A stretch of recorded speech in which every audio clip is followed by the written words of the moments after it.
Danny Koontz, Director of Relationship Management for Windy City Equipment. Welcome to another episode of FM Corner. Today, we're going to speak about facility managers again, and we're going to speak about coaching tips for operations.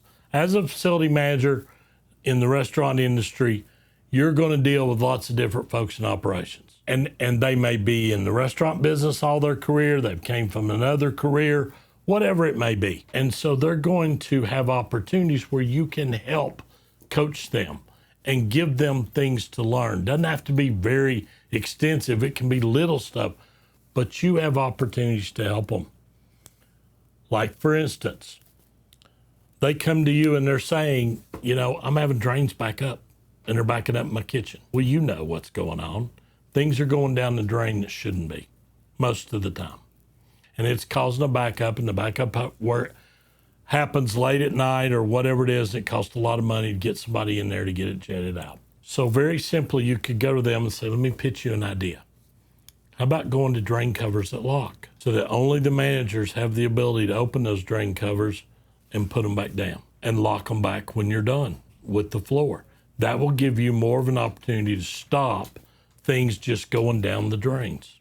Because if you don't, many times what happens is that drain cover comes off and it sits over there and the whole kitchen gets washed down and everything goes down it.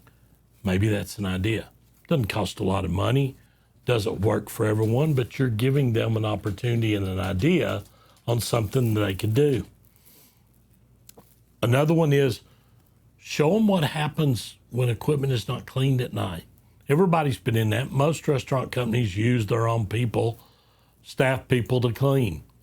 And the cleaning depends on how bad the night was. If they were unbelievably busy and they're there really late and they're trying to get out of there and they're trying to go home, guess what?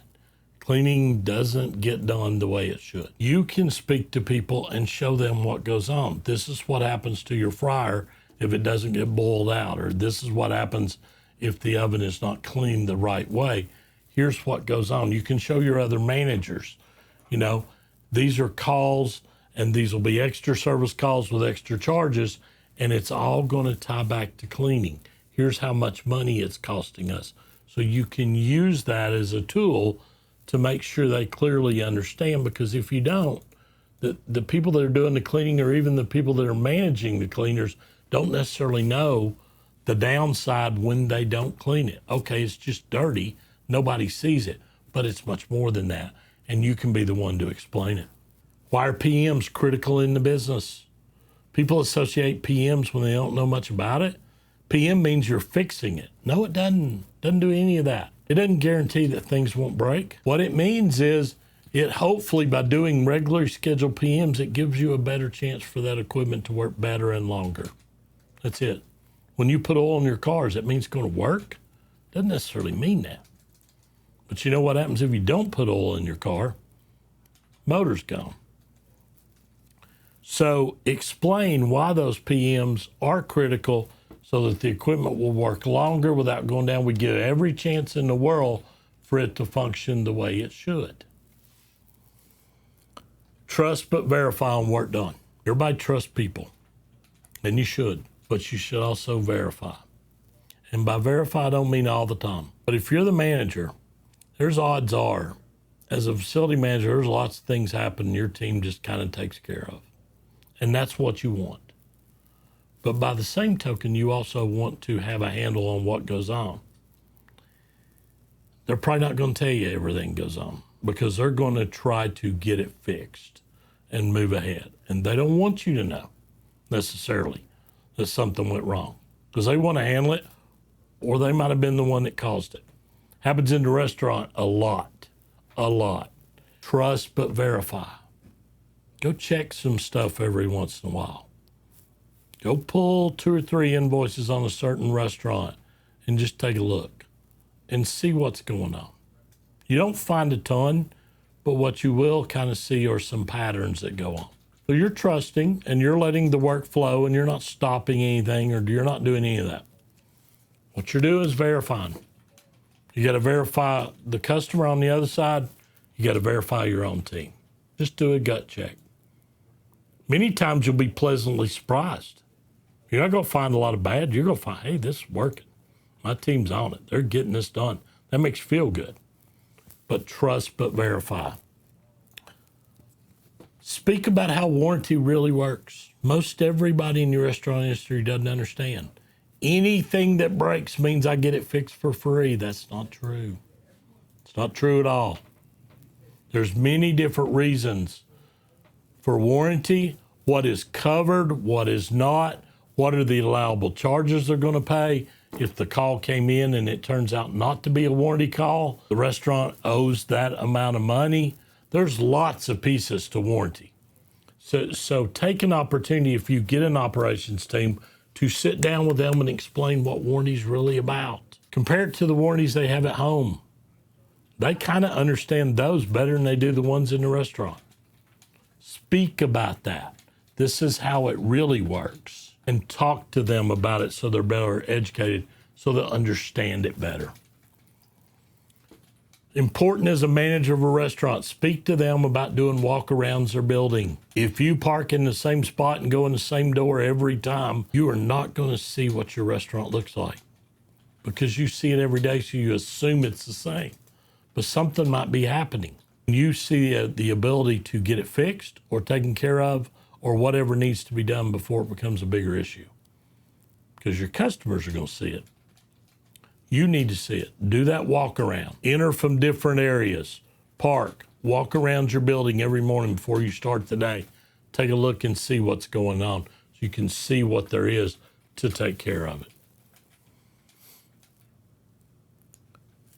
Old trick. If you're ever concerned about your exhaust company, are they really cleaning my hood like you're supposed to?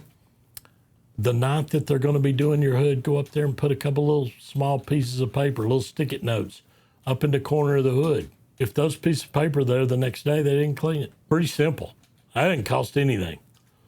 You know, stick it up there. Grease instead of the company on that's doing your exhaust clean out, and they take all that grease.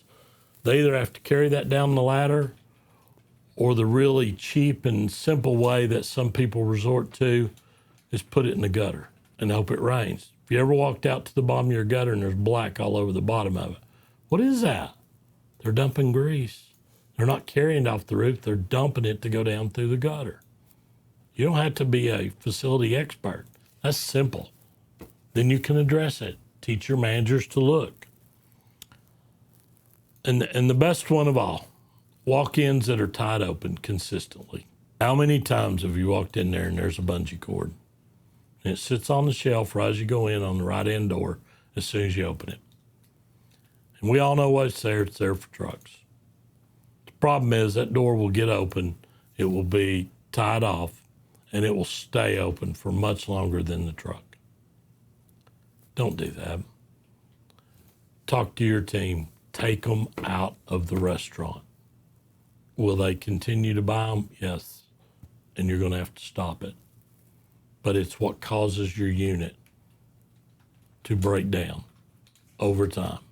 Understanding, you got a guy wheeling in stuff, or you're wheeling it in the walk-in cooler or freezer and so on. That takes just a short period of time, because there isn't that much product can go in the coolers and freezers. They're too small anymore. That's why most people get 2 truck deliveries. Okay, 5 or 10 minutes, you need to keep the door open, fine. Tie-offs will end up being hours.